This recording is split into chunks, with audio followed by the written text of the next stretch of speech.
नमस्कार, स्वागत है आप सभी का TCP 24 न्यूज़ में। जैसा कि आप सभी को पता है, छत्तीसगढ़ विधानसभा चुनाव नज़दीक है। इसी में हम आपके लिए लेकर आए थे एक शो, चुनावी भूचाल नेताओं का क्या हाल। इस खास शो में आज हमारे साथ एक ऐसे शख्स मौजूद है जो इन दिनों रायपुर की जनता के दिनों में राज कर रहे हैं, क्योंकि कहते हैं ना, कर दिखाओ कुछ ऐसा कि दुनिया करना चाहे आपके जैसा।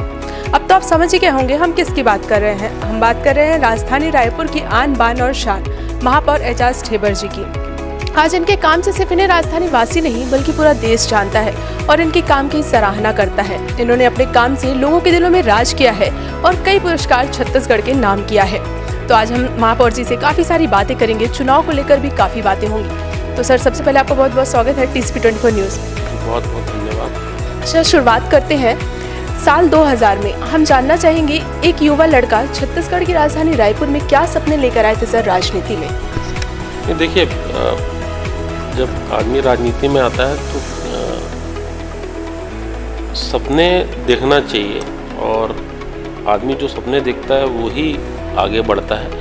और मेरे ये सोच थी कि आके लोगों की सेवा करें, लोगों के जो सबसे बड़ा जो मेरा जो सपना था कि मैं किस तरीके से लोगों की मदद कर सकूं, लोगों के जो सामाजिक संगठन के लोग हैं या फिर जो लोग वाकई में जो गरीब तत्व के लोग हैं, जो लोग जिनका कोई नहीं होता। मुझे लगता है कि दो चीज़ को मैंने हमेशा बहुत मार्क किया था कि या तो पैसे वालों का काम होता है या तो पावर वालों का काम होता है। बीच वालों के लिए मैं राजनीति में आया था, जिनका कोई नहीं है, जिनके पास पैसा भी नहीं है, जिनके पास पावर भी नहीं है। उन लोगों के लिए मैं खासकर राजनीति में आया था, और मेरे सपने भी यही थे कि उन लोगों के काम होना चाहिए जिनके कोई नहीं है। जिनका कोई नहीं है उनका मैं हूँ, ऐसा करके मैं पॉलिटिक्स में आया था। सर, कांग्रेस के युवा इंटक में आपके योगदान से सभी प्रदेशवासी अवगत हैं। सर, कैसा था वो दौर?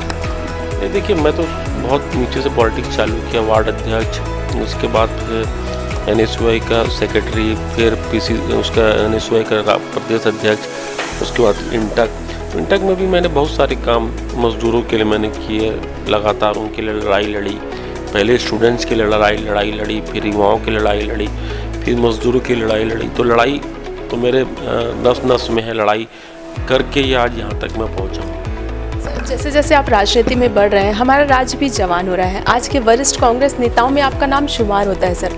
युवा इंटक, पार्षद, महापौर, क्या कुछ परिवर्तन आपने देखा है सर शुरू से लेकर अब तक, और उस समय और आज के समय में क्या फ़र्क महसूस करते हैं? देखिए, पॉलिटिक्स में आदमी को उस समय में, हम लोग जितने भी लोग हैं हमारे समय के जो भी राजनीतिक हैं, वो लोग सब लोग मेहनत करके आगे बढ़ के पॉलिटिक्स में आए। और अभी के लोग चाहते हैं कि हम डायरेक्ट मीडिया में, आपके आजकल जो ये चला हुआ है आपका मोबाइल में, या फिर आप फेसबुक में, इंटरनेट पे आगे बढ़, तो वो पॉलिटिक्स नहीं होती। पॉलिटिक्स के लिए आदमी को नीचे आके ज़मीन पे आके लड़ना पड़ता है, और ज़मीन से आके उभरना पड़ता है। और हम लोग जितने भी लोग हैं, हम सब लोग ने ज़मीन की पॉलिटिक्स की है और ज़मीन से बढ़ के यहाँ तक पहुँचे हैं। तो मुझे लगता है कि पहले में ये अंतर था कि हम वाकई में मेहनत करते थे और नीचे, मगर अब लोग चाहते हैं कि हम इंटरनेट के माध्यम से नेता बन जाए, ये वो पॉसिबल नहीं है।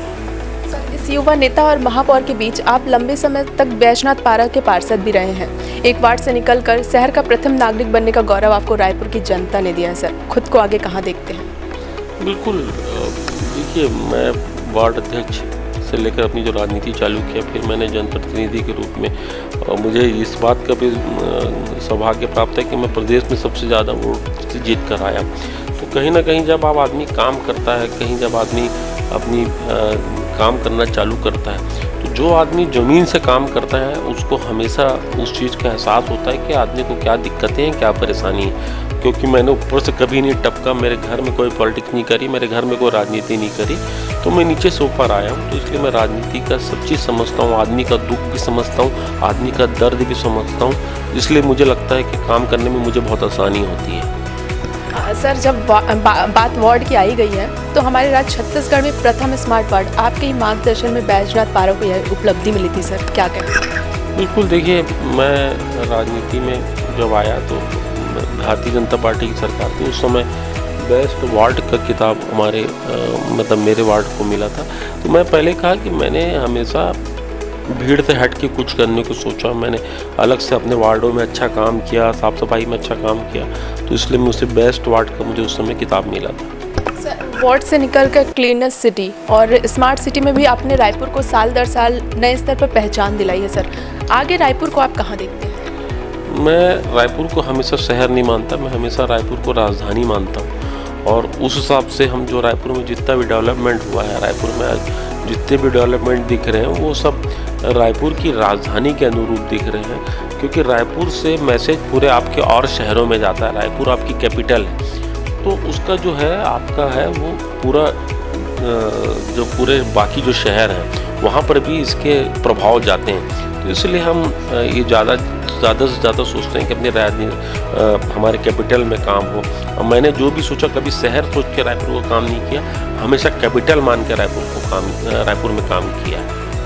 जब बात सफाई की होती है सर, तो आप खुद नाले में उतरकर सफाई करते देखे जाते हैं सर। इस मुकाम में आके ज़मीन से इतना कैसे जुड़े? देखिए, लोगों को एहसास नहीं होना चाहिए कि जो हमारे सफाई कर्मचारी हैं उन लोग के मोटिवेशन के लिए मैं हमेशा उतरता हूँ। उनको एहसास नहीं होना चाहिए कि हम बहुत नीची जात के हैं या हम ही लोग सफाई का काम क्यों करते हैं, हम ही लोग क्यों।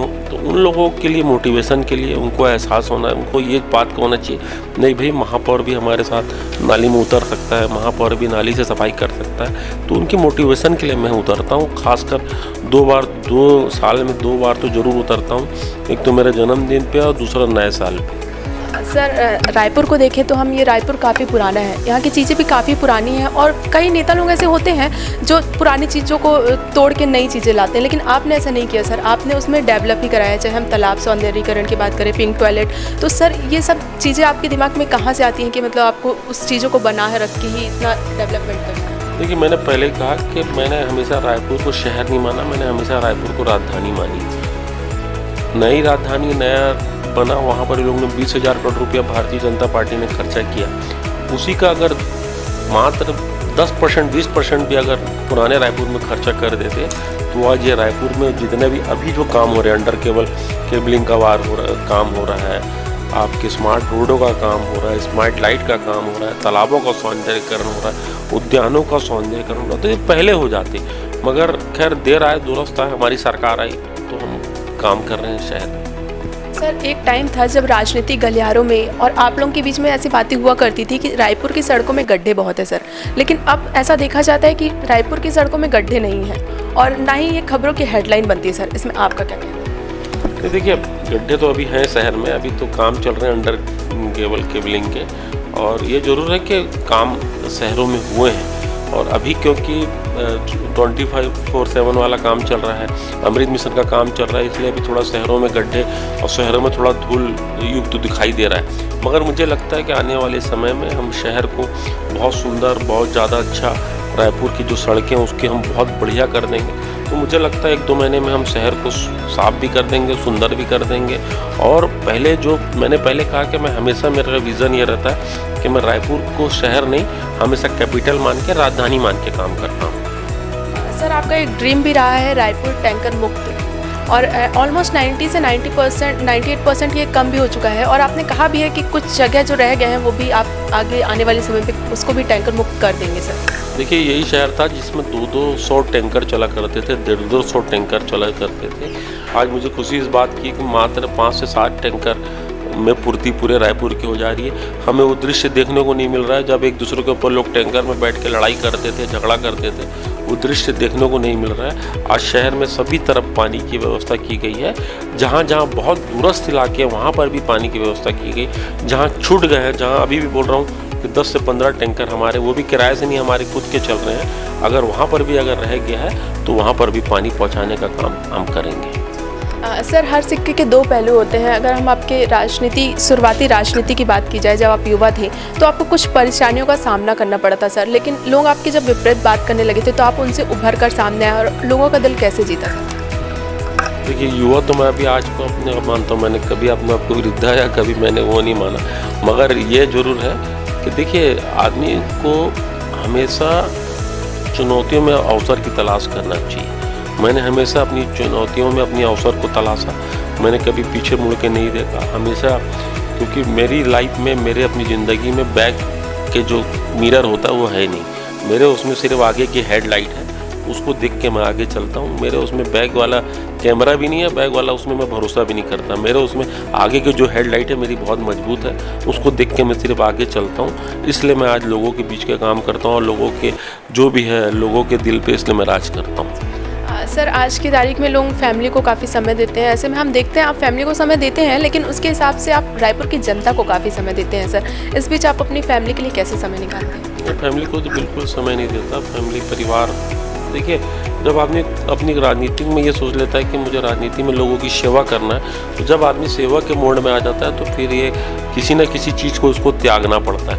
आज इतने बड़े बड़े लोग हुए हैं, वो कहीं ना कहीं बहुत ज़्यादा वो करके लोग ने आज बड़े जिनका नाम हुआ है, तो वो लोग कहीं ना कहीं ये कंप्रोमाइज़ जरूर करते हैं। और परिवार वाले लोग भी सोच लेते हैं कि जब लोग सेवा के तत्पर में सेवा कर रहे हैं तो कहीं ना कहीं आदमी इस तरीके से अपने फैमिली से भी वो कंप्रोमाइज़ करता है। मगर ये ज़रूर है, प्रयास करते हैं कि फैमिली पे बराबर रहे और राजनीति का जो काम है, जो सेवा का जो काम है वो भी चलता रहे। सर, हमारी जनता जानना चाहती है कि हमारे महापौर जी का सुबह से लेकर रात भर का शेड्यूल कैसा रहता है? देखिए, सुबह से उठ के एक तो साफ़ सफाई देखना, लोगों से मिलना, उसके बाद फिर आके ऑफिस में लोगों का काम करना, फिर जो हमारे प्रोजेक्ट चल रहे हैं उसके जाके उसके दौरे करना, उसको जाके देखना।